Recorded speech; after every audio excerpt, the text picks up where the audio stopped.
Ford wanted dealers to invest millions of dollars just to sell their electric vehicles. Morgan, we have a miss on the bottom line from Ford and a beat on the top line. Ford earning 47 cents a share. The street was expecting them to earn 68 cents a share. Seriously, $1 million? Yes, and now the program has been canceled. Why? This video exposes the epic failure of Ford's EV dealer program and what it tells us about the challenges of selling electric cars for Ford.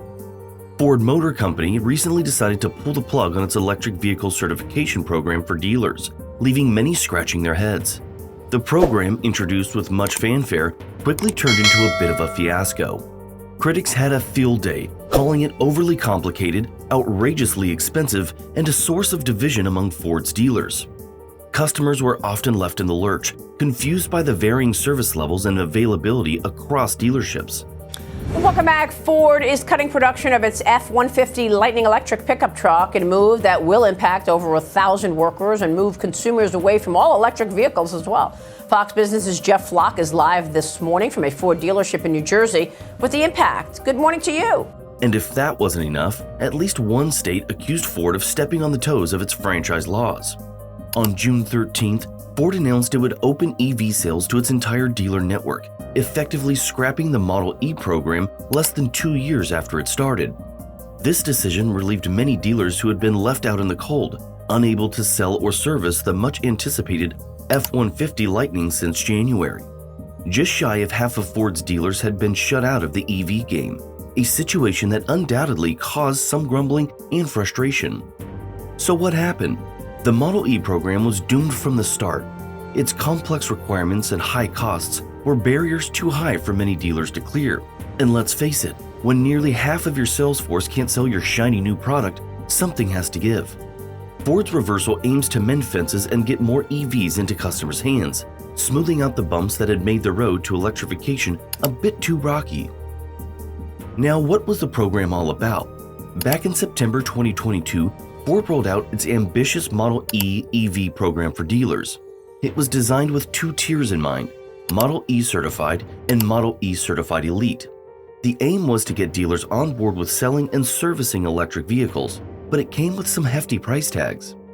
To get the Model E Certified badge, dealers were looking at an investment of around $500,000, which included installing 5 EV chargers. The Model E Certified Elite tier was even pricier, with dealers needing to fork out up to $1.2 million. The higher figure was mostly for installing 2 DC fast chargers and at least one public-facing charger that was part of Ford's Blue Oval network. This setup was supposed to make it easier for customers to charge their new electric rides, but it sure was a lot to ask. On top of the big bucks, certified elite dealers got a set number of EVs each year instead of a percentage of sales, which was a bit of a mixed bag in terms of benefits. In November 2023, Ford decided it was time to revisit its Model E EV program after getting serious pushback from dealers. The original plan was just too pricey, so Ford made some tweaks to make it more affordable. These changes, which kicked in on January 1st, included reducing the required chargers and scaling back dealer training requirements, effectively slashing investment costs by about half. Dealers were then given a deadline to install the chargers by June 30th, 2024. Gunsberg said in an email, "Ford is making electric vehicles more widely available across America by expanding EV sales and service to all 2,800 of its U.S. dealers starting July 1st. We believe that our customers will drive the evolution of our industry." This move was designed to attract more dealers and spread EVs far and wide. However, the program faced widespread opposition from many state dealer associations, including Virginia. It sparked several lawsuits from dealers who argued it was illegal for Ford to withhold some of its vehicles from stores that didn't sign up for the program. The North Carolina Automobile Dealers Association was one of the objectors, with some dealers in the state formally challenging it. The group's CEO, John Policastro, mentioned that dealers he spoke with after the reversal reacted with cautious optimism that Ford's finally stepping in the right direction on EVs. I'm really hoping this will show Ford and other manufacturers the best way to roll out these kinds of programs is to really connect with their dealers ahead of time and get a full sense of the pulse of the dealer body, Policastro said.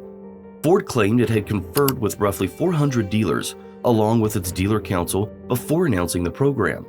However, dealers in New York, Illinois, and South Dakota also took legal action against the company. Last year, the Illinois Motor Vehicle Review Board found that Ford had wrongly implemented changes to allocation and distribution models, among other violations of state law. They ought to be embarrassed with what they've done, said Don Hall, CEO of the Virginia Automobile Dealers Association. I feel bad for the dealers who spent hundreds of thousands of dollars to be in compliance only to have cars sitting in the lot. Hall understands the pressure automakers face from the federal government to meet emissions targets, but he believes it was wrong to deny inventory to retailers who didn't agree to the program. It's just not the way to treat their partners, Hall said. To exclude and anoint chosen ones, it was a dumb idea. Due to this slew of issues, including dealer pushback, EV sales for Ford and other automakers have been growing, but not at the breakneck speed many had hoped for. This slower than expected growth had prompted automakers to delay or even cancel plans for future electric vehicles and investments. The world has changed, Marin Jaja, the COO of Ford's Model E electric vehicle division, said during a media briefing on Thursday. The growth has slowed down. Jaja explained that the Model E dealership program, which initially involved about half of Ford's 2,800 U.S. dealers, is being sunset due to the changing market conditions and ongoing discussions with dealers. The program had sparked lawsuits from dealers, adding to the complication. In response, Ford is now opening EV sales to all its dealers, aiming to boost sales of its all-electric cars and trucks. Jaja expressed optimism about this new approach. It allows us to open EV sales and service to more dealers. We think it's going to help us grow our sales. This move is intended to create a more inclusive environment for selling EVs, hoping to drive higher adoption rates among consumers. Dealers will still need to invest in charging infrastructure, training, and other EV-related expenses, but the financial burden will be lighter than under the previous program. Initially, the expected investments range between $500,000 and $1.2 million. Marin Jaja noted that those initial estimates were indeed high. On average, dealers participating in the full program invested about $600,000. Ira Levin, an attorney representing the Illinois dealers, said the program's cancellation validates the dealers' decision to fight it. Ford put their dealers through a lot, and I would hope they compensate those dealers who felt they had no choice but to sign up for Model E or lose part of their franchise, and who then were typically required to spend hundreds of thousands of dollars on EV equipment and infrastructure that was entirely unnecessary to meet the market, he said. Despite the backlash, Marin Jaja stated that the company did not believe it was a mistake. He mentioned that the automaker was still discussing dealers who invested heavily from the start, but declined to say if he might provide any form of financial reimbursement. Based on what we knew at the time, we think it was the right call, Jaja said. We believe we're pivoting at the right time to take advantage of what's happening in the market. The market's changed. It's humbling, but the most important thing we can do for our dealers and our business is to change with it and not just keep pounding away with the same strategy. When Ford CEO Jim Farley announced the program, he pointed out that the retail model cost them about $2,000 more per vehicle than Tesla and other competitors. He was hoping the new sales standards would close that gap. Farley believed that the certification program would appeal more to early EV adopters who wanted a different buying experience from those purchasing traditional gasoline cars and trucks. Marin Jaja explained the idea behind Model E, saying, "We used Model E to innovate for Ford and figure out how to meet customers where they are. Net Promoter Scores measuring customer satisfaction have gone through the roof since we started the program. The changes have been effective. We're proud of how we've trained our dealers and shifted things." Ford's EV sales have jumped 88% this year, which is a big deal.